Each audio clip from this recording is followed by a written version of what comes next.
30 years of real estate investment and life experience. Welcome to my Happy Life and Smart Life channel.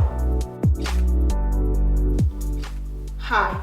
If I ask people, what do you need to be a real estate investor? Everybody would say, money. Correct. Money is the first must to get into real estate investment. In my video talking about how I got my first bucket of gold, I told you without the first down payment, I was not able to take the first step. A certain amount of down payment is a must towards the purchase of your investment property. Some people may say they saw some advertisements claiming 0% down for real property purchase. I can say this so-called 0% down is under special conditions. It is not for the normal investment market. I can share with you zero out-of-pocket money real estate deals in my other videos. Now, I'm talking about the normal market that does require a down payment towards any purchase of real property. Usually, if you buy a residential house, the bank would require a 25% down payment. 25% of the price of the property you are buying. This down payment amount varies depending on the market where you're looking to buy, and it depends on the purchaser's financial circumstance. But generally speaking, we need to prepare 25% down payment. If you have the down payment ready, the second element that you need to be the real estate investor is called borrowing power. When you do real estate investment, we need to use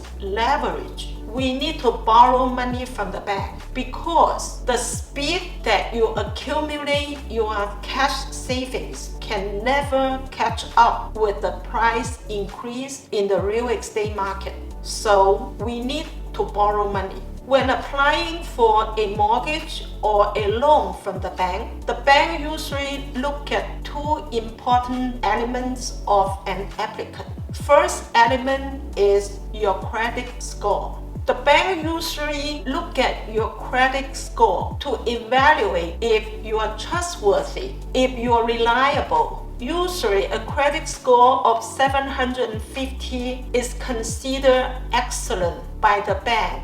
In 1985, I was authorized to purchase an investment property under the name of Mr. Lam, but I was authorized to handle the whole process, including mortgage application. So I was an authorized representative. During the mortgage application, I had lots of communications with the mortgage broker.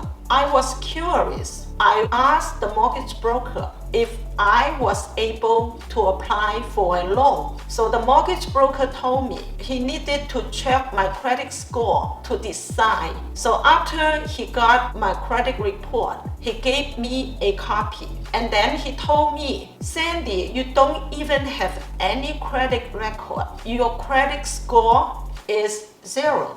I couldn't believe that my credit score would be 0. At that time, I strongly believed if I didn't owe any money, I would have a high credit score. With confusion, I went to ask the mortgage broker. I say, I don't owe any money. How come my credit score is 0? The mortgage broker told me, if you don't borrow, you don't pay back. You don't have credit record. How can you prove that you are trustworthy? I suddenly realized I need to borrow money to build my credit score in the United States. Then I asked the mortgage broker, I say, since my credit score is 0, how can I start building my credit record? Then the mortgage broker said, the easiest way is to apply for a credit card. At that time, I didn't even know what was a credit card.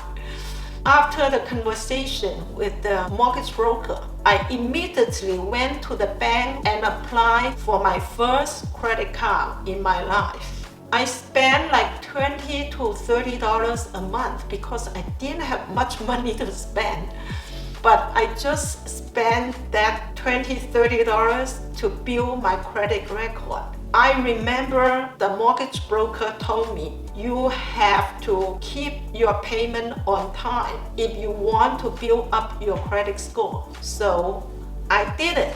I paid back even $10, $20. I paid back everything in time. Soon enough, I built up my credit record and my credit score increased very rapidly. In my future over 30 years of real estate investment, I applied for mortgage many times. I cannot even remember how many times. I never had the problem of a low credit score.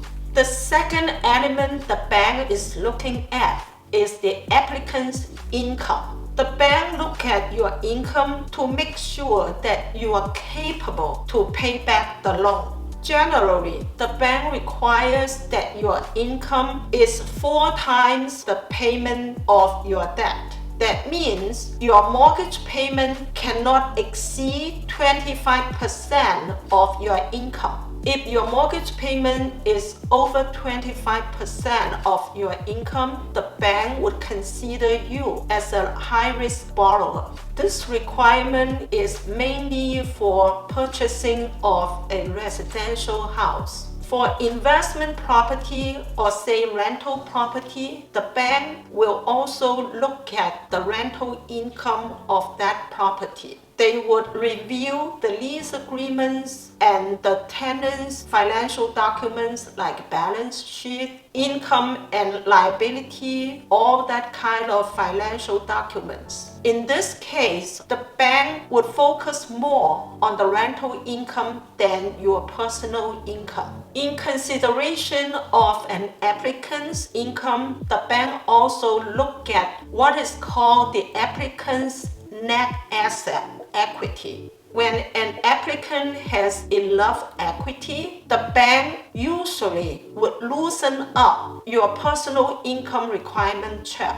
This kind of equity loans are mostly used by experienced real estate investors. During my over 30 years of real estate investment life, I borrowed many equity loans from the banks. Those are very powerful tools for real estate investments. Some people with very low income or low credit score or even no credit score, they could also get their mortgage or loan. But the banks will usually give this kind of applications a very harsh conditions. For example, they will raise the interest rate for the low-income applicants or for the low credit score applicants. Usually, the chance is that you will pay at least 1% more in interest rate over the market price. Other than increasing your interest rate, the bank also charge much more transaction fees, about 2 to 4% of your borrowing amount, which is very big.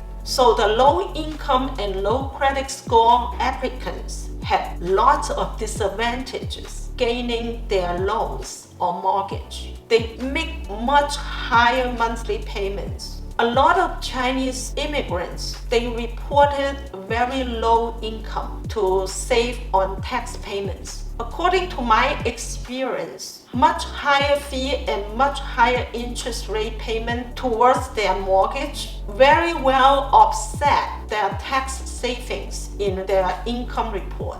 I would advise people, if you want to invest in real estate, you should try to raise your income and try to build up your credit scores to enjoy a much better borrowing power and low interest rates. That makes a very big difference in your monthly payment. You need to start early to build your credit score and also to accumulate your first down payment so you can take actions Doing the first successful project is very significant for your investment career. Once you do a successful investment project, you lay down a very good foundation for the investment to be built on. And then your way is well paved to expand your investment horizon. If you have a will, if you have a purpose,